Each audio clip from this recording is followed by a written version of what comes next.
Welcome to This Explainer. Today, we're doing something really cool. We're going to take a fascinating look into one of the most famous pieces of literature in human history to uncover the exact psychological anatomy of a transgression, literally how a rule gets broken.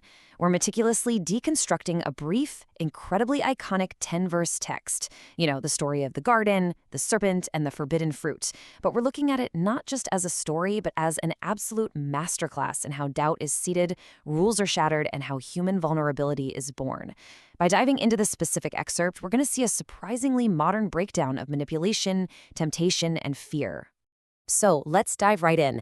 Look at how a single, deceptively simple question can completely unravel an entire reality.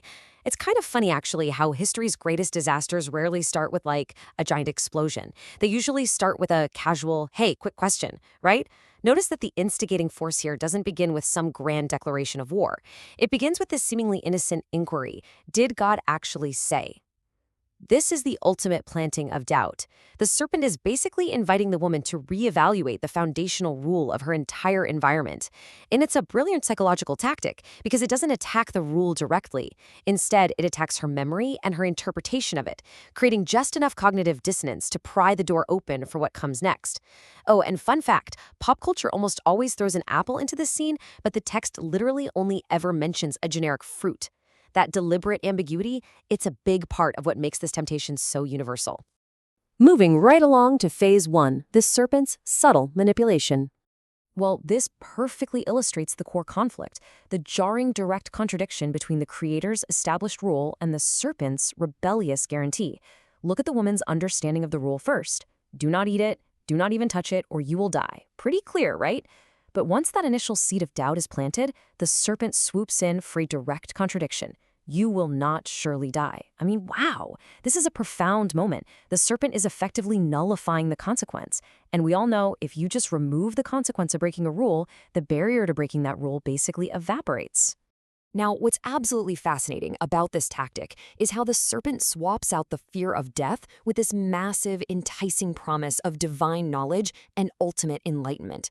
It doesn't just say, hey, you won't die, go ahead. It offers a spectacular reward. It's claiming that God is actually holding out on them. Just look at these promises. Your eyes will be opened, you'll be elevated to be like God, and you'll possess the ultimate knowledge of good and evil. The manipulation is 100% complete here. The forbidden object is no longer the scary source of danger. It's completely reframed as the only key to achieving their highest possible potential. That brings us to phase 2, the anatomy of temptation. Here is where it gets really interesting. Verse 6 explicitly outlines a 3-step psychological progression that turns a forbidden object into an absolute must-have necessity. The serpent has finished its pitch and stepped back, so everything happening now is entirely within the human mind. Check out this logical progression. First, she saw that the tree was good for food, so appealing to physical appetite and practicality. Second, it was a delight to the eyes, appealing to aesthetic pleasure. And finally, she desired it to make one wise, which is that intellectual ambition the serpent just promised. It's a total sensory and psychological override. The rule is completely forgotten because the object now perfectly satisfies the physical, emotional, and intellectual desires all at once. And then the dramatic tension culminates in a super swift communal action where both the woman and the man silently partake in the ultimate transgression. After all those intricate mental gymnastics, the action itself is remarkably brief. She took, she ate, she gave it to her husband, and he ate. Boom. Instantaneous. And what's absolutely critical to catch here is that it's a shared transgression. The husband, who was right there with her, joins in without a single recorded word of protest. The line is crossed, the rule is broken, and the narrative instantly tips from anticipation straight into consequence. Which brings us to phase 3, the burden of new knowledge. Let's look at the highly ironic aftermath of their monumental choice. We can clearly see the stark irony here. Their eyes are indeed opened, just exactly as the serpent promised, but the very first piece of new knowledge they acquire is simply the shameful awareness of their own nakedness. Talk about a letdown, right? The promise was this grand cosmic enlightenment, but the reality, it's intensely intimate, small, and grounded in shame. They don't suddenly understand the secrets of the universe. Instead, they suddenly understand their own lack of covering. Their very first revelation of good and evil, is just the realization of their own profound inadequacy and exposure. So, this newly found vulnerability triggers an immediate physical response. It prompts them to invent loincloths out of fig leaves to hastily mask their shame. Notice how incredibly fast they move to problem solve. Their eyes are open to vulnerability, and their immediate gut instinct is concealment. They gather fig leaves, sew them together, and make loincloths. This right here is the birth of hiding. It is literally the first time in the text that human beings feel they aren't perfectly fine just as they are, and they feel this desperate need to curate and cover up the reality of their existence. And this triggers phase 4, hiding from the creator. Looking at this timeline, it is absolutely fascinating to see just how rapidly innocence is completely lost and replaced by a relentless cascade of rule-breaking and fear. I mean, it all started with a simple conversation, just a little manipulation and doubt. That led directly to consumption, the physical breaking of the rule, which instantly resulted in the realization of nakedness, that heavy psychological burden of shame. And finally, it culminates in hiding, the behavioral manifestation of fear. In just a few short verses, we watch a total deterioration of harmony into absolute fractured panic.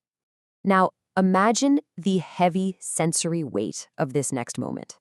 The text describes the unavoidable sound of the creator casually approaching in the cool of the day. The contrast here is just brilliant. It specifically notes it's the cool of the day, a time you'd usually associate with rest, peace, chilling out. Yet, for the man and woman, the sound of someone walking in the garden is utterly terrifying. The environment hasn't changed. The creator's routine hasn't changed. But because their internal state is entirely compromised by what they just did, a peaceful stroll sounds like impending doom. And then, that peaceful auditory imagery is instantly shattered by a booming, probing, and inescapable two-word question directed at the man. Where are you? Now, the creator obviously isn't asking for GPS coordinates here. This isn't a question of physical location at all. It's a question of spiritual and relational condition. It forces the man to articulate his exact state of being. It's the ultimate accountability check, demanding that he step out from behind the physical trees and confront the reality of his choice. The man's response in verse 10 perfectly deconstructs the anatomy of fear into 4 distinct, logical stages: an auditory trigger, emotional panic, realization of vulnerability, and the desperate act of concealment. Look at how incredibly self-aware, yet totally helpless this confession is. Number 1, I heard the sound of you. That's the trigger. 2, I was afraid. The emotional response. 3, because I was naked. The root cause of the insecurity. And 4, I hid myself. The final defense mechanism. It is a stunningly precise psychological summary of guilt and fear, all mapped out in a few short phrases. To wrap up this explainer, consider this timeless takeaway directly from the text.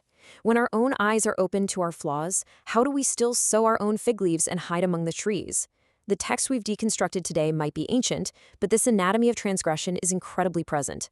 I mean, we still entertain those subtle voices of rationalization. We still convince ourselves that crossing a line will give us control. And when that inevitable vulnerability hits, we still scramble to curate, cover up, and hide our true selves. So I'll leave you with this thought.